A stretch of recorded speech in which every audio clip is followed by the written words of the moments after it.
Royal Caribbean markets their drink package as the ultimate way to lock in savings.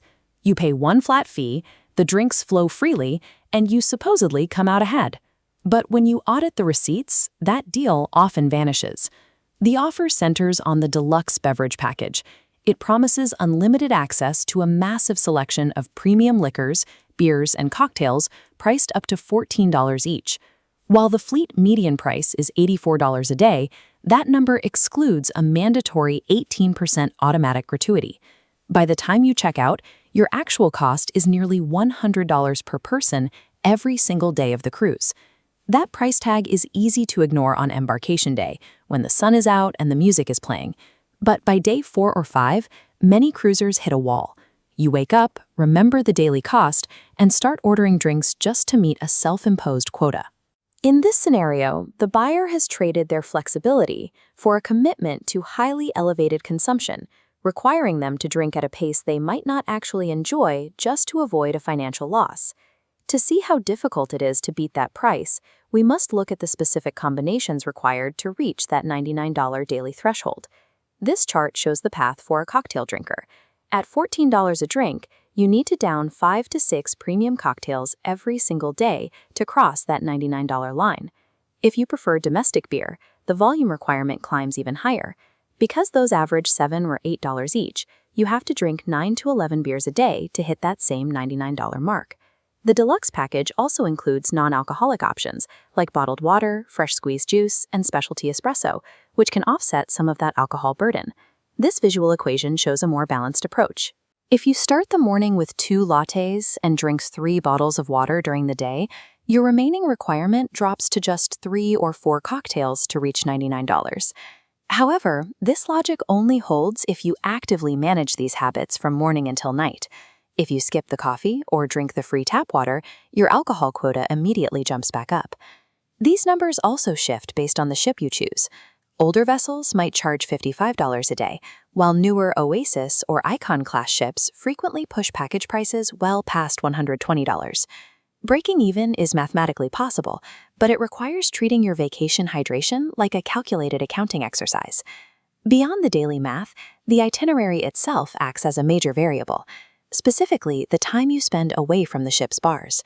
On a typical cruise, you'll spend 2 or 3 days docked in port. That often means being off the ship for 8 hours or more to explore a city or take an excursion.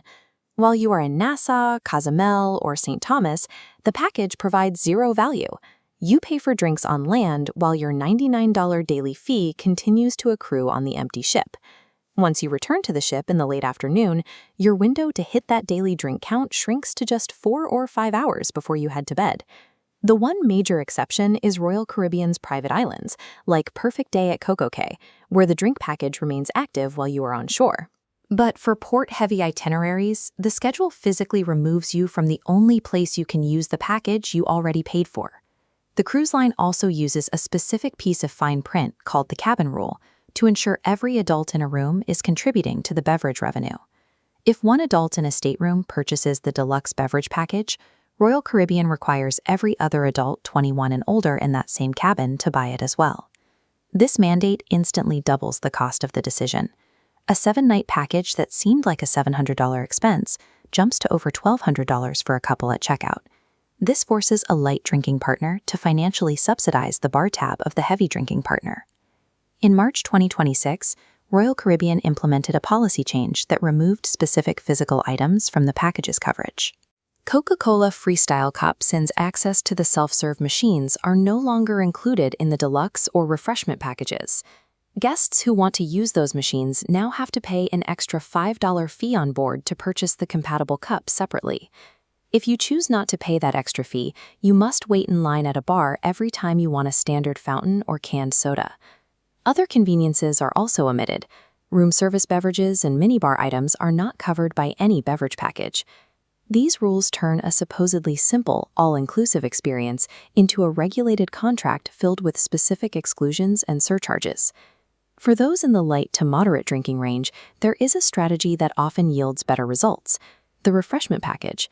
This covers every non-alcoholic drink on the ship, premium coffees, juices, and mocktails for a daily rate between $29 and $42. This chart shows how the math works. By pairing the refreshment package with 3 alcoholic cocktails paid for individually, your total daily spend is roughly $77, well below the cost of the deluxe package. Frequent cruisers have another advantage through the Crown and Anchor Society loyalty tiers. Diamond members and above receive 4 to 6 free drink vouchers every day. For these guests, the daily beverage package is often a redundant expense. Unless you are a consistently heavy drinker, the refreshment package or loyalty vouchers are mathematically more efficient options. There is still one very valid reason to choose the deluxe package despite all the math: mental convenience. Paying a premium to never sign a receipt or track a daily budget is a luxury choice that many cruisers value over pure financial efficiency. This matrix summarizes the choice. You should buy the deluxe package if your itinerary is sea day heavy, you consistently drink 6 or more alcoholic beverages daily, and you prioritize budget certainty. You should skip it if you have a port-heavy itinerary, you average fewer than 5 drinks a day, or you are forced to buy a second package for a partner who won't use it. Make the decision based on convenience or your actual drinking habits, rather than an assumed financial gain. How many drinks do you usually order per day on a cruise? Tell us in the comments.